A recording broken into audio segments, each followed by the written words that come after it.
Tofauti kati ya tume hii na tume ya Jaji Chande. Tume ya Mheshimiwa Jaji Chande ilikuwa ni tume ya kuchunguza matukio ya ghasia na uvunjifu wa amani. Ilikuwa ni kutambua ni aina gani ya vurugu zilizotokea na ghasia na aina ya uvunjifu wa amani uliojitokeza.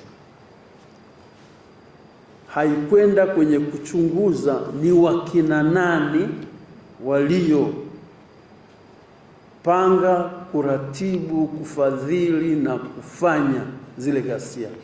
Sisi tumepewa jukumu la kwenda kuangalia wahusika ni kina nani, waliopanga, walioratibu, waliofadhili, waliotekeleza. Halafu pia tuangalie masuala ya madhara, kwa maana watu wameumia, watu wamefariki kutokana na ghasia zile. Nani wahusika? Na kiasi cha nguvu kilichotumika kwenye kudhibiti zile ghasia. Thamani ya mtu hailinganishwi na kitu kingine chochote. Kwa hiyo wajibu wa tume ni kwenda kuangalia ule udhibiti ulikuwa wa kiasi gani kwa mujibu wa taratibu na sheria. Hizi ndio tofauti kuu